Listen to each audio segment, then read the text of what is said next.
Welcome to the Purpose Chasers podcast, where those who refuse to let odds or naysayers stand in their way come to chase and catch their true calling.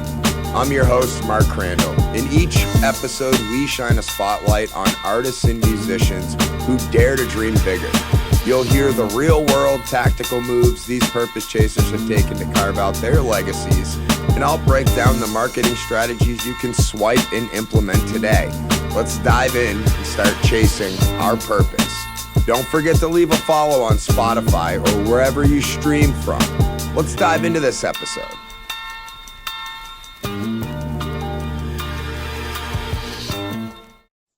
Welcome back, Purpose Chasers. This is take 2 of recording this episode. And last week you heard me talk about the power of mentorship. And I am very, very excited to have a man that I not only call a friend, but a mentor. I met Mr. Anthony Trucks. Shift. Mm-hmm. I met Anthony in a time in my business and in my life when I got to be honest with you, I was very close to throwing in the towel on the Purpose Chasers movement. I was drained, chasing money. Nothing seemed to be working for me. The calling wasn't going the way that I thought it was going to. And I met Anthony and he embraced me where I was at. And I don't even know if it's fair to say. It is. I'm going to say he breathed life back into me. And I came from a school of thought, which was that you need to focus on one thing and only do one thing. And that was the coaching that I had been getting. And when I met Anthony, he told me about this love capsule thing he was up to, this, identity shift that he was working on, his podcast, Shift, and everything that he had going on. And I was like, man, you can do all that? And he's like, yeah, totally. I was like, and the rest is history. So the reason why we're re-recording this interview is because the first time I recorded it, I didn't know Anthony at the level that I do today. And so I believe this is going to be a much more beneficial conversation for you Purpose Chasers than it was in the beginning. And I've also come a real long way, I believe, since this recording. So, Mr. Trucks, thank you for taking the time out of your very busy schedule to come back on the Purpose Chasers. Or no, they don't even know that you came on the first time. So this is take 1 for them. Thank you so much, brother. Hey, man, very welcome. I appreciate having me on, and thank you, whoever's tuned in the world, for tuning in to listen with us. Hopefully, we give you something special today. Oh, you're going to drop some heat. I just know. Fire. I know you're going to drop that fire. So I just want to let you guys know the power that this man has in my life, like the influence that this man's been in my life. I flew to San Diego to an event after I swore off in events for the year just to see this man speak. And I want to say, outside of Rachel Hollis shutting that place down, number 1. And there were some heavy hitters on the stage. Your talk outside of Hollis, number 1. He's looking at me like, man. Hey, Hollis shut it down. She is dope, bro. I know her personally. She's a solid human being. And don't get it twisted. She's been in the game for a bit. She has refined that craft over a lot of years. So there's a reason she gets paid $75,000 to $100,000 a keynote, bro. She's legit. I'll be there. Don't get twisted. I'll be up there too. Oh, you're not far off. And I also want to share that from what I hear, Hollis used to be a really shitty speaker. Everybody starts out crappy. Yeah, everybody so does. Did I. So she's like 15 years deep in the game. I'm like maybe 6 years into this thing. Speaking, maybe 4. So she's got double time on me easily. But you're a beast nonetheless. And if I were to name drop the other people that you were on stage with that I believe you trumped, but I won't. I'll save that. You guys can do research. You've been listening to the podcast. You know the event that I attended. So Mr. Trucks, how did you get to where you are? And I know that's a super loaded question because we're connected and have very similar backgrounds. Yeah, man. So cut me off whenever you need, because the story can get to segments where usually I just ramble through. And then people are like, that was just so much. So stop me whenever you need. I'll try to give the condensed version so we can get to the meat for the people listening. This isn't mine. This is not my time. It's everybody's time that we're here with. So here's how I go. Started at 3 years old, given into foster care. 3 to 6, craziness. People were listening, man. Imagine just craziness, not feeling like you belonged anywhere. So, starved, beaten, tortured, a lot of weird stuff from 3 to 6 years old. So by 6 years old, I spent all this time in this foster care system where I'm essentially what's called a paycheck. As long as I don't die, they do whatever they want. There's no video cameras, and they just, people were crazy. Then I ended up at 6 years old in the family that's my family now. The unique thing, and this is why I do identity work, is like I was just the only Black person in an all-white family. So that's the reason I talk like this. And if somebody saw me in public and just heard my voice and didn't see me, they think I was a white guy. It just is something I've experienced all my life. It's comical at the same time. But realistically, I've always had to navigate who I was. For 8 years in his family, we grew up really poor, didn't have very much. At 14, I finally got a chance to sever my real mom's parental rights and get adopted. So then all of a sudden, now I'm this former foster kid. Now I'm the adopted kid, only Black kid. Now I'm playing sports. I'm the football playing kid. My adoptive mom gets diagnosed with MS. I'm the son of a sick mom. Go through, multiple different levels of not being good at something and trying to be great. So football was, for example, the first one. Sucked at football. I was garbage. And what happens is you get to this point where we all try something new, and we get met with the fact that you suck at it, and you're like, I don't want that feeling anymore. So I run from it, or I procrastinate, or I make excuses. And I find ways to get back to my comfort bubble, my little zone, and make good excuses so I can sleep at night. And I did that. I was the foster kid that done that. And I really had pretty much checked out after 2 years of being garbage at football. And freshman year, I was done. And then I heard these 2 girls say something, and they had no idea I was listening, but it was this unique experience and a great moment that we're not always gifted in life. But I've been making these excuses of, you're a foster kid, Aunt. You're not supposed to do well. Statistically in America, any prison in America, 75% of the inmates are former foster kids. 50% of our homeless population, former foster kids. 1% of us foster kids will ever get a chance to even graduate college. So numbers are stacked against me. And I didn't know at the time, but those are my excuses anyways. You're not supposed to do great, Aunt. Just live your life. And this girl says to some other girl, well, the reason I'm so bad is because I'm in foster care. And as much as it's a really simple statement, it's like, man, when you hear your excuse out loud, you're like, that is a horrible excuse for the rest of my life to suck. Because something happened I had no control over. And it ate at me the entire day. Legit, the entire day I remember going home, looking in the mirror at one point and that evening and saying, Aunt, you're going to be great. I didn't know what great meant. None of us do at 15. So I was like, I'm going to try to be great in some way. And great for me was 2 things. One was, it's 2000. So I'm like, I'm going to get some girls' phone numbers, because back then you had to do that. Be, playa. And then I never was, though. And then the other thing was how to become a great football player, that kind of player. And I had to figure out how to be a better athlete. And we'll come back to this moment, because I think there's something for you to unpack there, which I can explain more in depth. But fast forward a year from that moment, I did some things that built a whole new person that created a better athlete. I went from high school to college on a scholarship. College, had my first son. My high school sweetheart, met my real dad. Went into the NFL after that. Lost my career in 2.5 years to a shoulder injury. Came home. So now my football identity's gone. Had 2 more kids. I started a gym business. Gym is up and down. 9 months in, almost bankrupt. Wife is ready to leave me, has an affair. Ruins my entire feeling of what a family was supposed to be. I'm in a rock bottom, bro. But 2011, bro, I'm in the outs. Everything that made Anthony was gone. Had this moment in time at a night where I drove off, and I wanted to end it all, because the pain of the emotion, it felt physical. I just didn't want the pain anymore. Snapped out of it and got to a point where I was floating. And we all sometimes float through periods of life where we don't know what to do. We just go through the motions. And someone listening right now is definitely doing that. That's life. And I was going through these floating motions. And then I had this moment where I was doing this gym that was getting better, because I figured the gym business out a little bit. But dude, I really wasn't loving it. And my mom, my adoptive mom, she'd been battling MS for 17 years. And April 15th, 2014, I'm holding her right hand, and I'm literally in the room, and I watch her inhale and exhale her last breath. And it comes at a really interesting mortality moment. We're sitting this day after Kobe Bryant just passed away. Dude, the whole world is up in arms about one human, and it matters. And for me, I in those moments look back, and what catapulted me to doing what I do now was this realization of, my mom passed away with so much potential left inside of her body.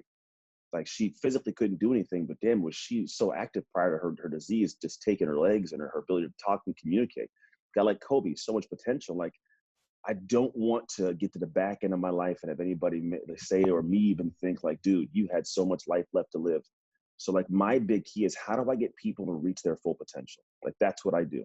Now the vessel to do that is identity. And since then I've been traveling, speaking, talking, coaching, and my world is like unpacking my past, which you obviously can hear now. Like it's part of like an always searching for my identity. I've now been on American Ninja Warrior, of the football stuff, speaking in front of thousands and coaching clients and multiple, high level business that makes great income. Like all these cool things I've done that statistically weren't supposed to happen. They're far above the potential. And so for me, I'm in this area where I just want to get people to open up their own perspectives of what potential is supposed to be for them and live into it. And that's the hill I'm gonna die on, bro. I'm gonna leave this earth having created something of an example of my life by doing it, but then saying, look, I've crossed this finish line. Let me show you how to cross this finish line faster.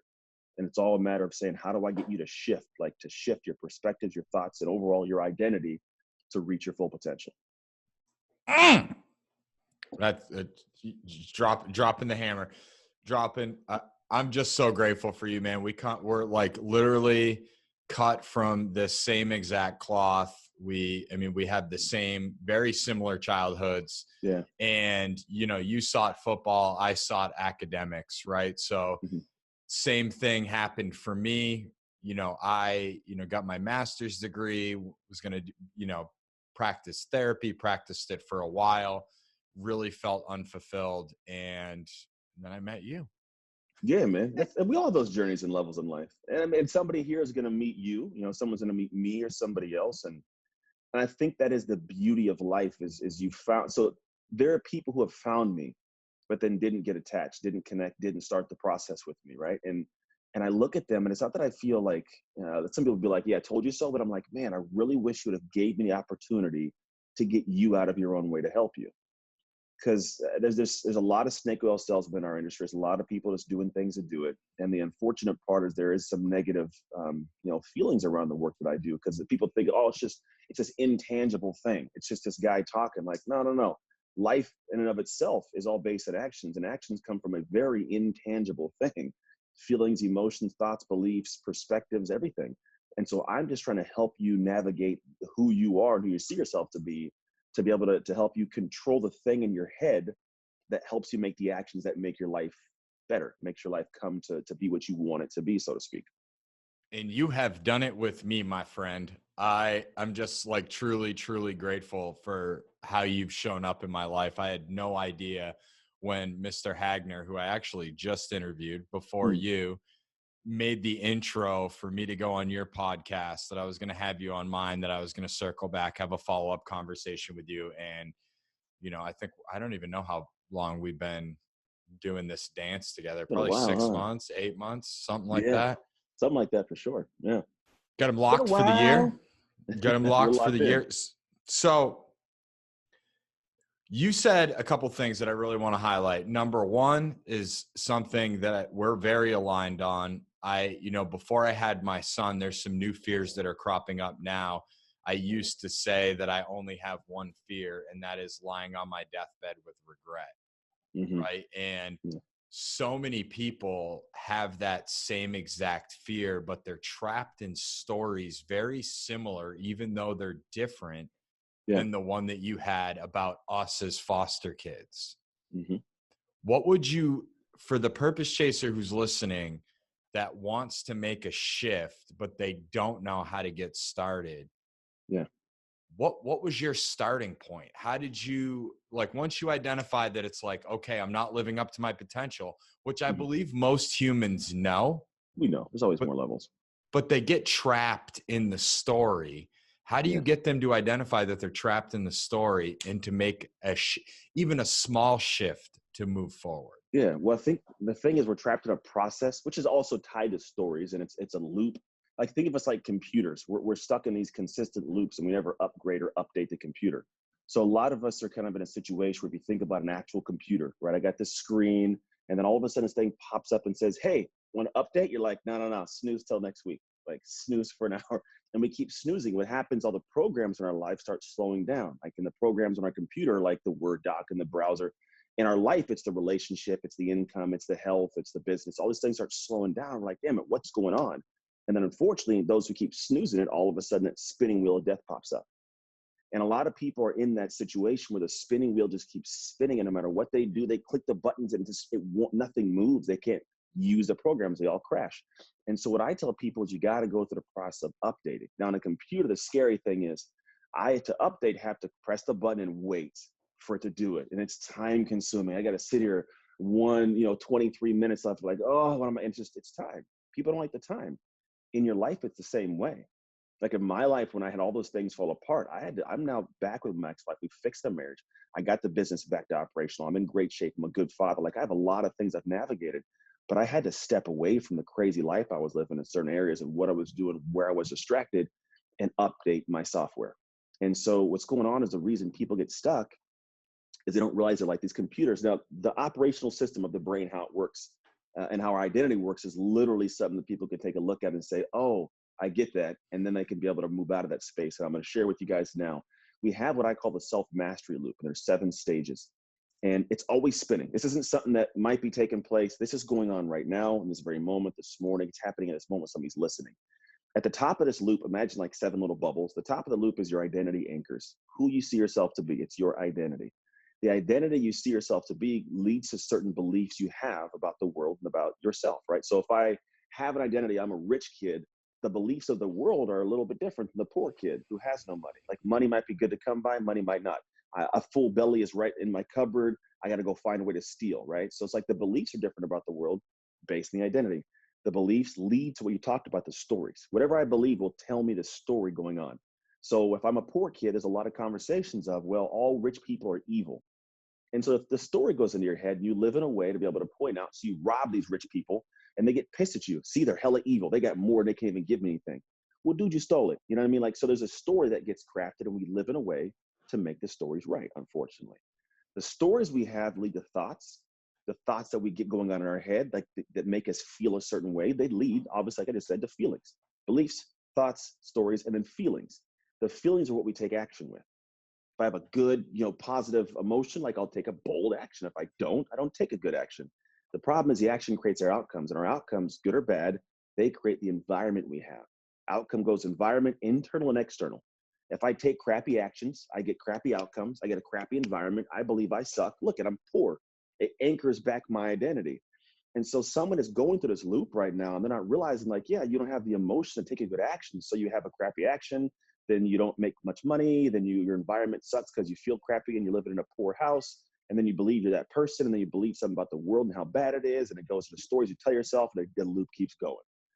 And then what happens is people say, how do I change this? Like, how do I adjust this? And there's only one area that I've found you can enter into and actually make a vast change quickly. And everybody can attest to it. Mark, when you were a kid, did you ever jump off a cliff? Yep. Like into water? All of us have. At some Yeah. point, we took and there's that leap of like, I don't know. And then we just run and jump. And we just, okay. Oh, I didn't die. Like, it's good. It's this action that was super unconfident. And so the area you can slip in and change the way this loop spins, whether it spins downhill or uphill, is you can go in right between the feelings and the actions. The problem is a lot of us, we don't realize actions end suffering. Actions change everything. It's what I do, not what I think or believe or feel. It's all a matter of how it feeds the action. So a lot of us take these unconfident actions, but not with much bold power.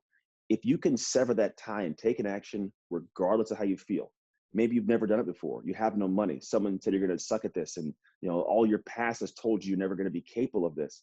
I don't care. Let's go do it. And if you take that action with the most bold drive, regardless of how you feel, damn it, you get a different outcome. Now, all of a sudden you took that leap and man, you got that sale. And the sale gave you some more money. So you paid your bills. I feel good inside. Look, I got a nice new stereo in the house. So I crank it up a little bit. I feel good. I got a different identity a little bit. Like, man, maybe I can do this. So it changes my beliefs a little bit. And now my belief is like, hey, if you did that before, you could do it again. The story changes. The story changes of what I can do, I'm capable of doing. Then the feeling changes. The feeling changes the next actions. And now I spin uphill. So you asked, like, how do people get out of this place and they feel stuck? It's first, realize this loop exists. And 2, realize you have to take the unconfident action, but now you know why you have to take it. I literally just, so for one, there's two things I want to share. For one, when I heard you share about this, the software updating, I'll never look at my MacBook updates the same way again. Like I heard you share on that at stage and I was like, damn, I hit snooze every single time I get an update on my computer. Like that Yeah. metaphor just smoked me right in the chest. And then for two, we just had the academy coaching call last night. Mm-hmm. And I was sharing with them that the only way for you to disprove limiting beliefs is to take action against it, which you just Period. nailed. I Yeah. don't know another way There isn't one. based off my experience. And I've done a lot of coaching with you, and you've worked with me a lot on my limiting beliefs around the level that I've climbed to. Like I'm in places in business that before coming to you, like I didn't think were possible. Like I have a couple deals locked in right now that you literally coached me through, that I'm looking at them and I'm going, well, how did the hell did this happen? I have like, Yeah. Stripe account, my Stripe account's hitting from all over the place. And I'm like, well, how did this happen? Yeah. How did I It's do the way to take this? action. You know what's funny is it's nothing matters till the moment it matters, is what I tell people. And what we'll do is we'll sit back and see how invigorated and awesome, ready to go. But then what happens is that there's a very specific moment of an action I can take. And I usually don't even know it's past until later or ever at all. I never even noticed what it was in the past. And it's in that moment where I take an action or I don't take an action that defines the future portion. So whether you lean into something that scares you, I call it a slow or go identity. So what we're trying to do for people is get them to go from a slow to a go, and then from a go to the next level of go. So slow identity says when opportunity or opposition shows up, like if it's a problem, opposition, I tuck away, I get scared. Or an opportunity pops up, I'm like, oh, I don't know if I'm ready for this. And I slow down, I let it pass me on accident. Whereas a go identity says, all right, problem, let's lean in, let's see what we got. Like, hey, let's figure it out. Like we lean into it. Or opportunity, it's like, damn it, I'm not one that's passing you by. Let's just lean in, let's figure it out. If I break it, I break it, but let's go. And what happens is some people get from a slow to a go, and they stop at a certain level of go. And like for you, for example, you've had a go identity, but we just had to level it up in the moments though. Like where it's like, hey, I don't want to make this trip. I'm going to cancel this meeting. Like, no, bro, go. And it turns into speaking engagement. So for Grow. for those of you listening, he's talking about the meeting with Justin. I literally texted him telling him that I was about to cancel my meeting with Justin. And I forget what he said to me, but it hit me square in the eyes. It was something like, oh, I guess that relationship doesn't mean much to you. Yeah, cancel it then. Or like whatever you said. And I was like, oh, damn. Yeah. You know what I do is I try to look at it like this for the people that I talk to, because this is literally like, so I think what's cool about my work is some people say you have to work on yourself and then take this new person out into the world. Whereas for what I do, it happens simultaneously. I give a task and we have to lead into it when the moments arise, right? So it's a cool simultaneous achievement and transformation and destination. However, a lot of people, they get to the point where they're questioning in the moment what they're supposed to do. And you have to ask yourself this: what do I want? Where do you want to go, right? In the moment an opportunity presents itself, ask yourself, does the person who has what I want, do they do the action I'm thinking about?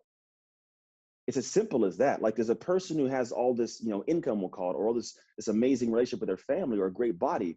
Do they even question what you're questioning? Because if they don't question it. Just do it. It may suck. It may be difficult. Hey, guess what? That's the unconfident action you get to lean into. But then you do it. And there's this cool concept of what you create creates you in my work. So when I'm doing something, I need to have this sense of belief to the depths of my soul that that's who I am to take the action. Boldly fight for myself when it matters, whether it's standing up for my price I'm supposed to be paid, stand up for myself in quiet moments to get that workout in or to make that email or make that call that scares me. But if I've done the work in the background, what happens is the more I create and put time and effort into something, the more I don't want that work to go to waste. So it's that investment bias. I've invested time and energy and heart and soul and emotion into this. I don't want to get to this end result and be like, all that I did, it's wasted. I'm gonna walk away from this. Like, no. Let's go to work. I prepared for this. This is who I am now.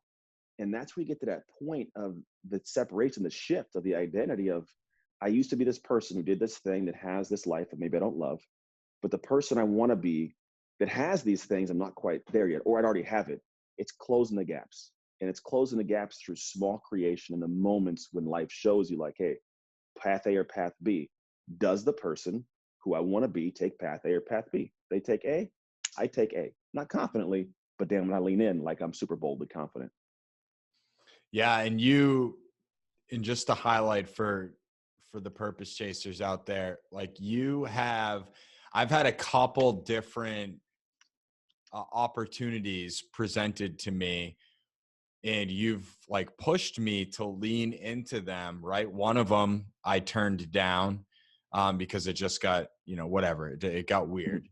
But Podcast, yeah. at this, but at the same time, I leaned into it hard and didn't just throw it away. Like, I learned a lot from the experience of leaning into it, and what I really learned was a lot about myself, and actually gained a lot of confidence as it relates to my time value and what I do. Yeah. So, Anthony, what would you so I think about in those of you who don't know Mr. Trucks, you need to go follow him, but we'll drop all that at the end.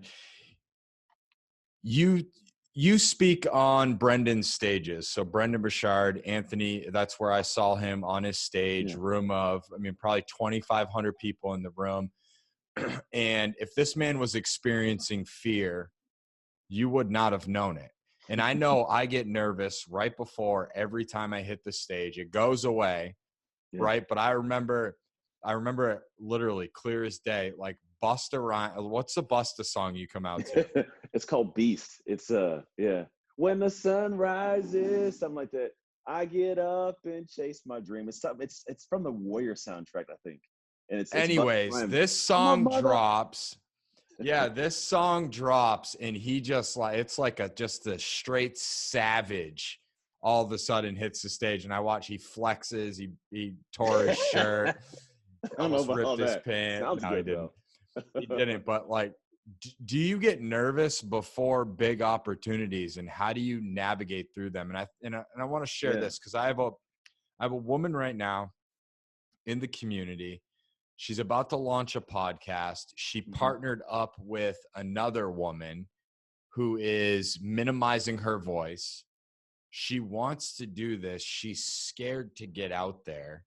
Yeah. And at the same time, she has a story that the world needs to hear. Like, she's going to impact a lot of people. What do you say to her? Yeah. A couple things. So one, the only way for us to lean in and become ourselves, to go full bore, realizing that the feedback we'll get will suck in the beginning, but it's only like we just started this whole conversation about having to lean into something that sucks, but realizing it's supposed to suck in the beginning. But that's the only way you find out how to get better, to where you can get to the point of being great. I had one time had a client tell me they wanted to wait to do live streams because they were scared of them and they weren't too good until they were good at doing live streams.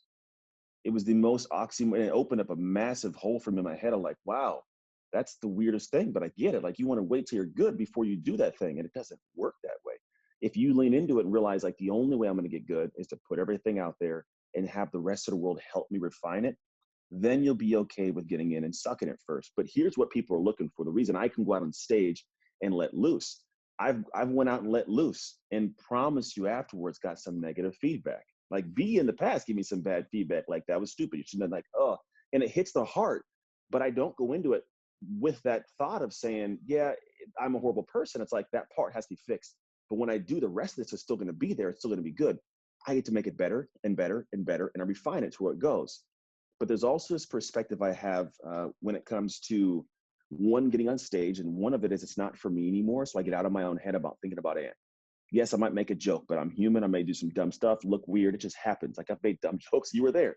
But at the same time, yeah, I am not there for Ant to look good. I'm trying to, like, realize that I'm here for this part of someone's life, and I want to give them something great for the time I take from them. That's a big piece. So I switch it of, like, this isn't me playing football anymore. That was all Ant. Look at me, I'm great. This is like, how do I give you what I got to give you? And if I go from that space and I let myself loose, I roll free. But then here's the big thing that it comes to a head when it comes to you walking on a stage or anywhere when you try to do something unique. Is I used to play football. We've already talked about this. Now, I had a coach. And if I was on the field doing my thing, the way that I was best, because I played defense, was just sheer reaction. If I'm in my head thinking, I make a mistake because you got a split second. Did that guy's foot go forward or backwards? Is the bat coming to me or away from me? Is it a boot? Is it a power? Like, you got to figure it out like this. And then as soon as you figure it out, you don't even have time to think about it. It's like if like your toothbrush drops, you go to catch it, that simple reaction, your brain just goes to reaction mode. That's how fast it has to happen in football. And then that same thing for me, I realize has to happen in life. So when I get in a stage, I am just in, and there's no thinking going on. I'm just processing and running and having a conversation. But here's the unique thing I do. I think of it as a coach in an athlete situation. When I am on the field doing my reactionary thing, the absolute worst thing for me would be to have my coach in my ear right behind me trying to give me guidance. Don't do that. Stop that. Go here. Don't do that. I would ruin my ability to play the game. What's best, which all sports are, I go out, I prepare, then I go do my thing. And then in the middle of me doing it, I take a break, go to the sideline, and then I get my coaching. Do this. You see him doing that, adjust here, do that. Okay, cool. Then I go back in the game. You can only adjust whatever you've done at full speed. If you don't go at full speed, you can't fix anything. You can't get better at speaking or coaching or talk. You got to lean in and just go full speed and let it all out of the box. And then you step back and then you analyze yourself. If it's not an actual coach, it's yourself. But if we're in the game, processing in the game, you can see speakers on stage and they do it and they suck. Because like they're talking and you can see them like in their head, just they're not even with you anymore. They're on the sideline with the coach, still acting like they're in the game, and they break it. So in life, if somebody's saying, man, how do I do this? You got to get to the point of realizing it's going to be scary. It's going to suck when you first get in the game.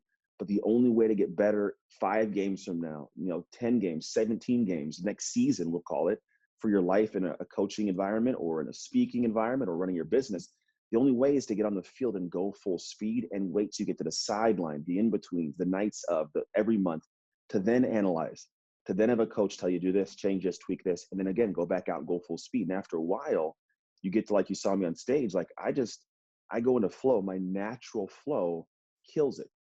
I don't process as much. I don't think, but I believe me, I spent years in my head in the sidelines.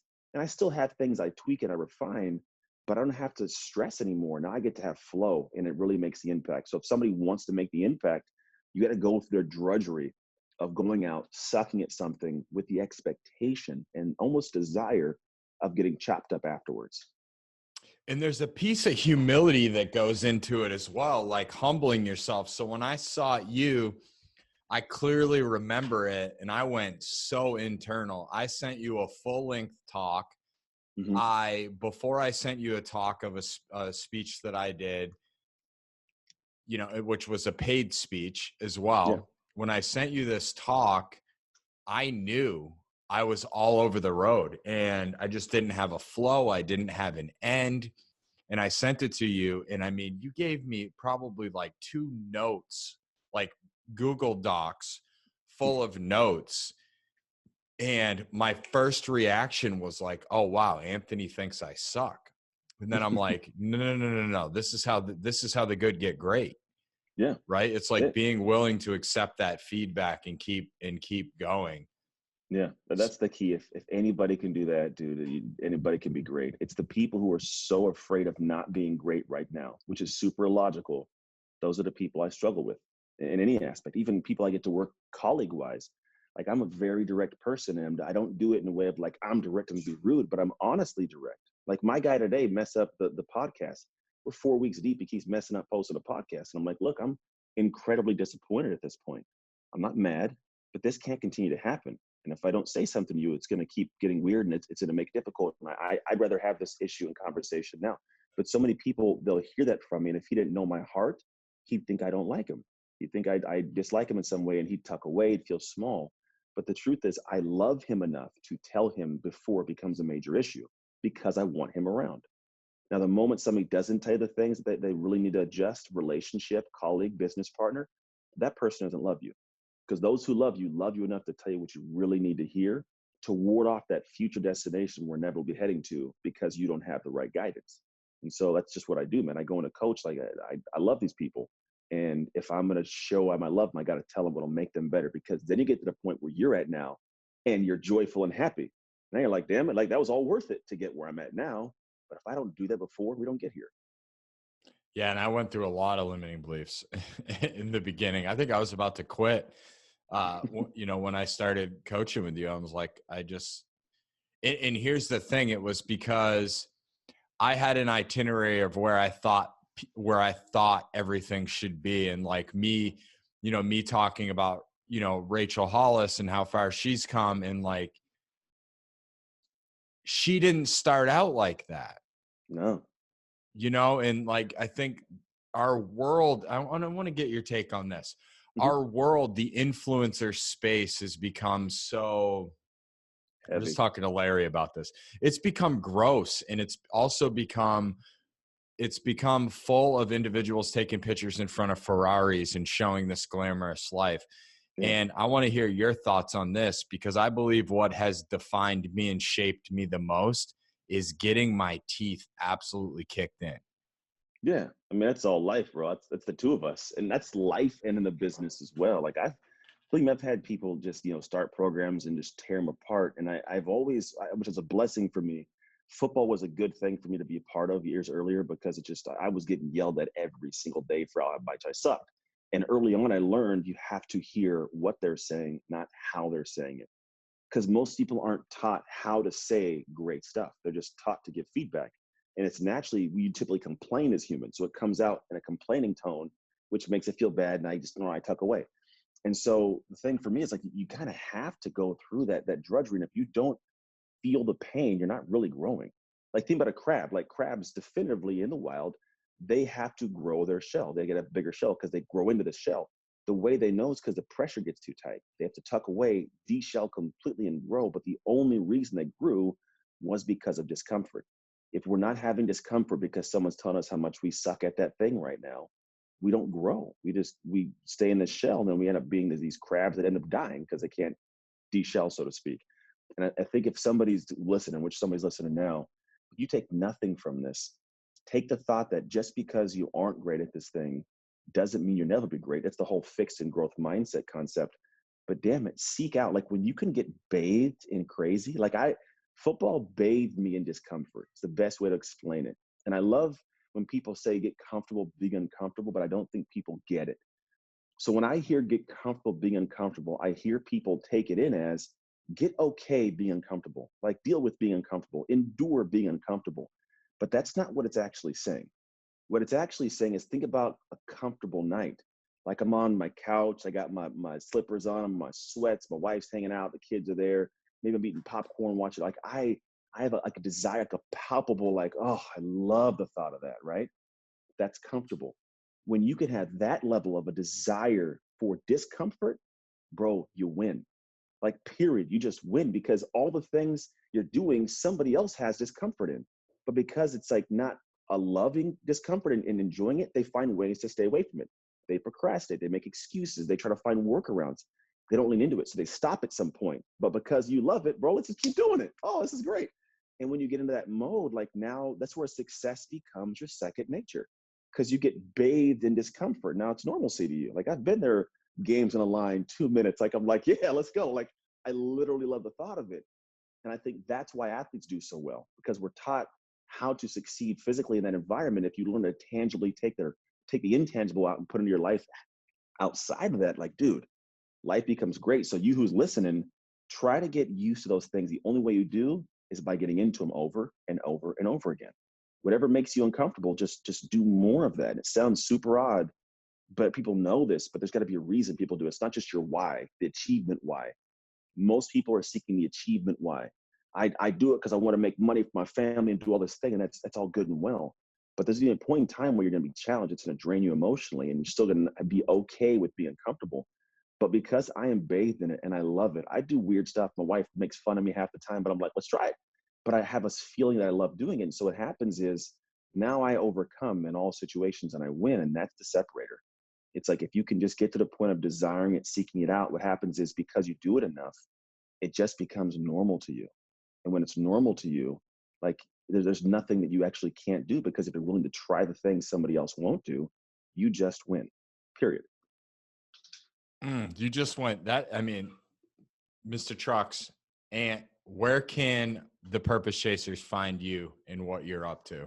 Oh, yeah, you can find me on if you go to Instagram at Anthony Trucks. It's just where I do all my stuff. And then There's a lot, man. I got some incredibly awesome things with the team coming out. It's been like the last 5 months building, but we got some cool programs that take the structure of what everybody's already purchasing and buying and actually help you make this shift to help you reach your full potential. And I've been playing with the language of like, how do I get someone to grasp what I do outside of potential? I'm like, damn it, that's it though.